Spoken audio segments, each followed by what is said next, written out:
ब्रह्मा, विष्णु और शिव जी तीन लोक के भगवान हैं, तो फिर परमात्मा कौन है? ब्रह्मा, विष्णु और शिव जी तीन लोक के भगवान हैं, अविनाशी परमात्मा नहीं है। इनकी भी जन्म मृत्यु होती है, जिसका सबूत श्री देवी पुराण तीसरा स्कंद पेज नंबर 123 पर भगवान शिव खुद अपनी माता दुर्गा की स्तुति करते हुए कह रहे हैं कि हम नित्य नहीं है, हमारा तो आविर्भाव जन्म और तरोभाव मृत्यु हुआ करता है, हम अविनाशी नहीं है। गीता अध्याय 7 श्लोक 12 से 15 में भी यही कहा गया है कि रजगुण ब्रह्मा, सतगुण विष्णु और तमगुण शिव जी की पूजा करने वालों को राक्षस स्वभाव को धारण किए हुए मनुष्य में नीच दूषित कर्म करने वाले मूर्ख कहा गया है। कबीर साहिब जी ने भी अपनी अमृतवाणी में बताया है कि तीन देव की जो करते भक्ति, उनकी कबू न होवे मुक्ति। वहीं दूसरी तरफ गीता ज्ञान दाता काल ब्रह्म ने भी अपनी साधना को गीता अध्याय 7 श्लोक 18 में अपनी साधना को अनुत्तम मतलब घटिया कहा है।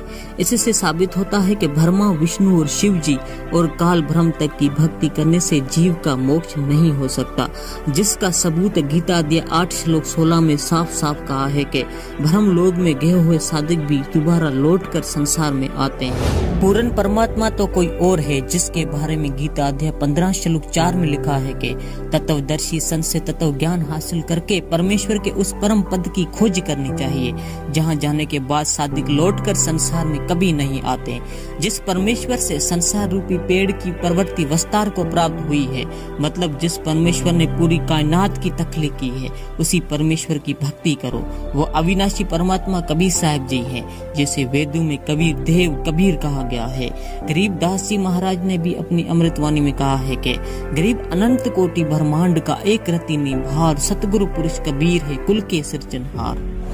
ऋग्वेद मंडल नंबर 9 सूक्त 86 मंत्र 26-27, ऋग्वेद मंडल नंबर 9 सूक्त 82 मंत्र 1-2, ऋग्वेद मंडल नंबर 9 सूक्त 20 मंत्र 1 में कहा है कि वो पूर्ण परमात्मा अपने निज लोक सतलोक से गति करता हुआ आता है, से शरीर धरती पर आता है, भक्तों के मुश्किलातों का खात्मा करता है।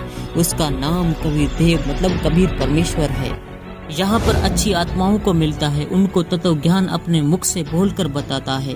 वो परमात्मा ऊपर के लोक में बैठा है, जिसकी शरण में जाने को गीता अध्याय 15 श्लोक 4 में गीता ज्ञान दाता दूसरे परमेश्वर की शरण में जाने को कहता है कि मैं भी उसी की शरण में हूँ, जिसकी शरण में जाने से फिर लौटकर इस संसार में नहीं आते। वो ही कबीर परमेश्वर पूजा के लायक हैं, सारी कायनात के रचनहार हैं, सबके रक्षक हैं, पालनहार हैं, पूर्ण मोक्षदायक हैं, जिसके बारे में गीता अध्याय 15 श्लोक 17 में प्रमाण है कि वो अविनाशी उत्तम पुरुष परमात्मा है, जो तीनों लोकों में दाखिल होकर सबका धारण पोषण करता है।